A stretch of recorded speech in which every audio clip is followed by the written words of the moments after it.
Assalamualaikum warahmatullahi wabarakatuh. Nama saya Siti Muhayatun dari kelas 12 IPA 4. Saya akan menjelaskan materi tentang konsep foton, fenomena fotolistrik, efek Compton, dan sinar X. Konsep foton. Foton adalah paket-paket energi. Energi foton adalah energi yang terkuantisasi.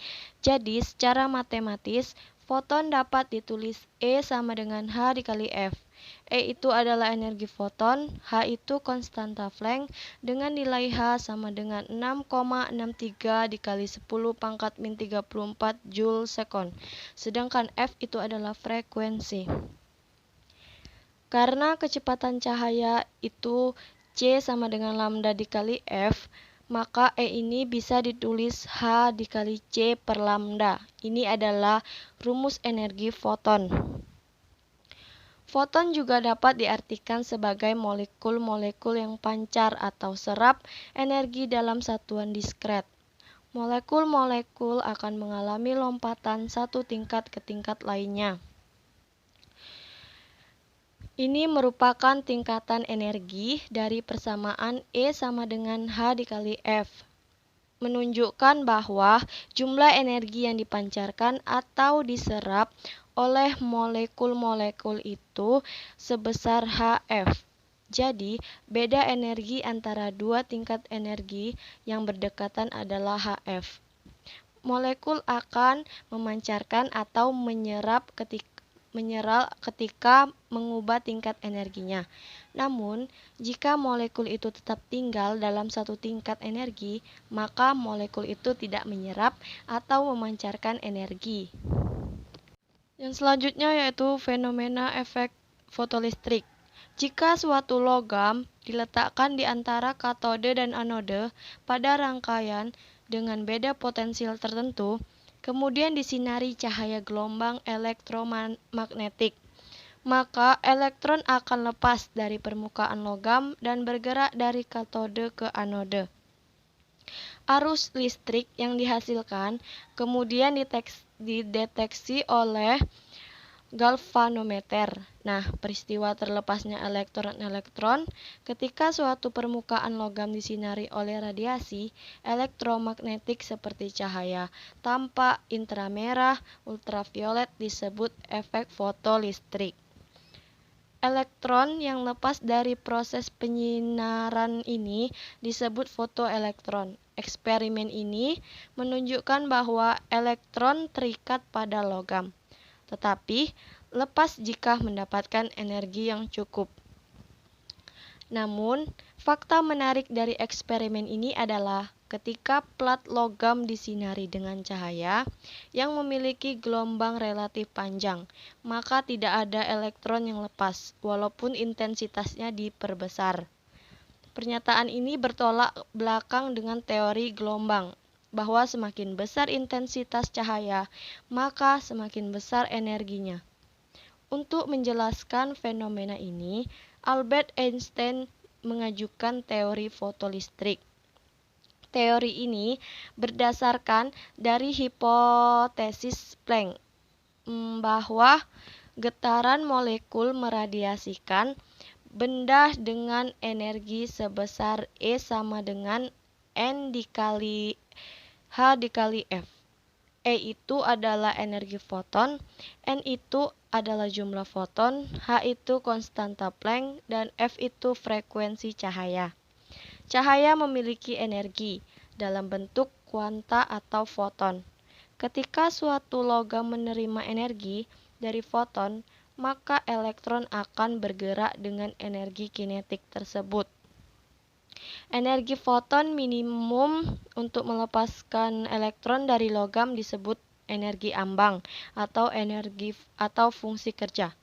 Persamaan matematisnya adalah X max sama dengan H dikali F dikurang W, di mana X max adalah energi kinetik maksimum, H adalah energi foton, dan W adalah fungsi kerja semua dalam satuan Joule ketika foton hanya mampu melepaskan elektron. Berarti energi kinetik maksimumnya sama dengan 0. kita menemukan bahwa energi ambang itu adalah W, di mana W adalah H dikali F0. W itu adalah energi ambang, F0 adalah frekuensi foton minimum, F0 sama dengan C per lambda 0, sehingga persamaannya menjadi W sama dengan H dikali C per lambda 0, di mana lambda 0 adalah panjang gelombang minimum. Yang selanjutnya adalah efek Compton. Pada eksperimen ini, Compton menembakkan sinar X pada suatu elektron bebas. Hasilnya, cahaya ini dihamburkan dengan sudut theta dengan panjang gelombang semakin besar daripada panjang gelombang awalnya. Berubahnya panjang gelombang ini menunjukkan bahwa cahaya kehilangan energinya, yang berarti energi ini diserap oleh elektron. Karena energi yang hilang ini, energi cahaya menjadi lebih kecil, sehingga panjang gelombang cahaya menjadi lebih panjang. Tumbukan antara foton dan elektron ini menunjukkan bahwa adanya perpindahan momentum, sehingga berlaku hukum kekekalan momentum. Berdasarkan teori relativitas Einstein, Compton menurunkan momentum foton yang dinyatakan sebagai berikut.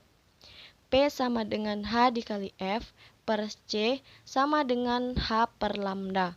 P itu adalah momentum foton, C itu adalah kecepatan cahaya, H adalah konstanta Planck, lambda adalah panjang gelombang, dan Hf adalah frekuensi. Dengan menerapkan hukum kekekalan energi dan momentum pada tumbukan ini, Compton menemukan pergeseran panjang gelombang cahaya yang memenuhi persamaan delta lambda sama dengan lambda aksen dikurang lambda sama dengan H per ME dikali C dikali 1 kurang cos theta. Delta lambda adalah pergeseran panjang gelombang, lambda aksen adalah panjang gelombang foton hambur, lambda adalah panjang gelombang awal foton, ME adalah massa elektron, sama dengan 9,11 kali 10 pangkat min 31 kJ. Cos theta adalah sudut hambur dan H per ME dikali C disebut panjang gelombang Compton. Yang selanjutnya yaitu sinar X. Ketika elektron ditembakkan mengenai target atau logam, maka akan menghasilkan yang namanya sinar X. Nah, proses ini saya ilustrasikan lebih sederhana lagi. Jadi, struktur atom yang elektronnya itu menempati orbitan tertentu yang mesti berada di luar semua. Ketika ada elektron ditembakkan dan mengenai elektron pada orbitan, maka elektron yang ditabrak ini dia akan berpindah pada lintasan atau orbitan yang bawah. Ketika ini berpindah, dia akan memancarkan gelombang elektromagnetik yang berupa sinar X tadi. Jadi, ilustrasinya itu ada elektron kemudian ditembakkan pada logam, sehingga dia akan menghasilkan sinar X. Untuk energi di sini adalah energi elektron, yaitu energi gerak atau energi kinetik. Dia berubah menjadi energi gelombang elektromagnetik yang besarnya adalah E. Sehingga EK sama dengan E, atau kita bisa buat EK sama dengan elektron volt.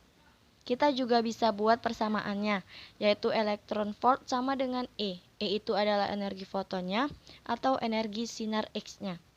Kalau kita uraikan persamaan ini untuk nilai H dengan panjang gelombang, maka akan ketemu EV sama dengan H dikali C per lambda. Untuk menemukan panjang gelombang, yaitu lambda sama saja dengan HC dibagi dengan EF. Karena H merupakan konstanta dan juga C dan H merupakan konstanta, H yang besarnya 1,6 dikali 10 pangkat min 19, kalau kita masukkan nilai semuanya ini maka dapat kita menentukan persamaan. Untuk panjang gelombang yaitu 12,4 dikali 10 pangkat min 7 per F dikali M.